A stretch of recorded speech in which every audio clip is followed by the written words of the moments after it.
Baik, selamat pagi. Perkenalkan, di sini saya Ridwan Malau. Ingin mencoba mempresentasikan hasil poster makalah saya yang setelah saya buat. Di mana poster ini berjudul Analisis Faktor yang Mengaruhi Permintaan Uang di Indonesia pada tahun 98 hingga 2018. Uang merupakan alat pembayaran yang digunakan oleh masyarakat pada era modern sekarang ini. Di mana uang selama ini dikenal dipergunakan untuk kegiatan transaksi, kegiatan jual beli, serta kegiatan untuk memenuhi kebutuhan hidup manusia. Dalam sudut pandang yang luas, uang merupakan salah satu elemen yang penting dalam menggerakkan perekonomian, di mana peran uang ini tuh mampu menggerakkan konsumsi sehingga nantinya itu dapat berpengaruh terhadap pertumbuhan ekonomi. Nah, dalam penerapannya di lapangan ataupun secara otoritas moneter, uang ini tuh sebenarnya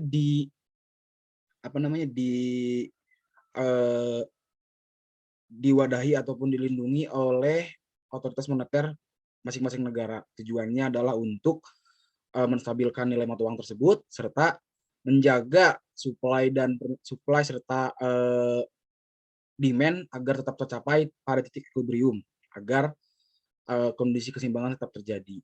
Nah, point of view pada makalah kali ini adalah saya ingin mencoba meneliti apa saja sih yang mempengaruhi permintaan uang di Indonesia tahun 98 hingga 2018. Yang kedua, mengetahui faktor yang dapat mempengaruhi permintaan uang. Yang ketiga, tentu saja, apa saja yang mempengaruhi permintaan uang di jangka panjang dan juga jangka pendek. Nah, apakah kalian tahu uang yang sekarang itu sebenarnya telah ada pada sejak zaman Mesir kuno, di mana itu merupakan tahun 4000 hingga 2000 sebelum Masehi. Nah, pada era tersebut merupakan era peralihan antara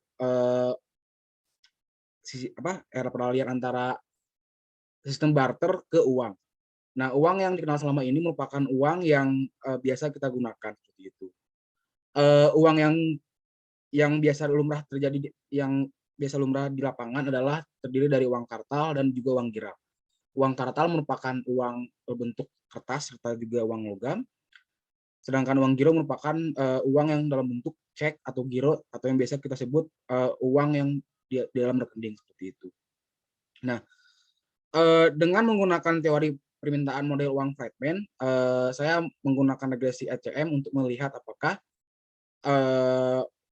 faktor yang mempengaruhi permintaan uang Indonesia itu pada tahun 98 hingga 2018 terjadi ataupun sesuai dengan teori bunyinya Friedman, di mana hasil yang saya dapatkan yang pertama adalah variabel yang mempengaruhi permintaan uang jangka panjang hanyalah pendapatan atau PDB, di mana asumsi saya pada kali ini merupakan sesuai dengan teori Friedman, di mana ketika untuk motif seseorang untuk memegang uang adalah untuk transaksi. Nah, poinnya di sini adalah ketika seseorang mendapatkan pendapatannya atau meningkatkan pendapatannya, maka secara logika sederhana dia juga akan meningkatkan konsumsinya sejalan dengan pendapatannya, sehingga dalam penerapannya di lapangan masyarakat tersebut akan membutuhkan lebih banyak uang untuk memenuhi konsumsinya seperti itu.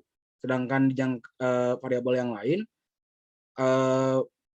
di jangka panjang itu tidak ada yang mempengaruhi uang.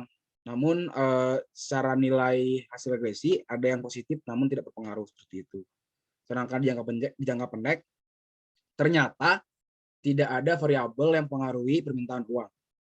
Nah, hasil hipotesis saya kali ini dapat terjadi karena kebiasaan ataupun habit orang Indonesia yang kurang peka ataupun yang kurang aware akan perubahan, di mana variabel yang saya angkat kali ini adalah tingkat suku bunga, inflasi, serta tingkat pengembalian modal fisik, di mana menurut hemat saya masyarakat Indonesia itu masih belum responsif akan perubahan nilai ini, sehingga ketika terjadi perubahan salah satu variabel, maka ya yang terjadi di lapangan tidak sesuai harapan ataupun tidak sesuai teorinya Friedman. Nah, dalam penelitian ini ternyata di jangka panjang yang mempengaruhi permintaan uang adalah hanyalah pendapatan, sehingga sejalan dengan teorinya Friedman, pada penelitian kali ini yang mempengaruhi permintaan uang hanyalah pendapatan seperti itu. Sekian dari saya, terima kasih. Mohon maaf bila ada kesalahan kata.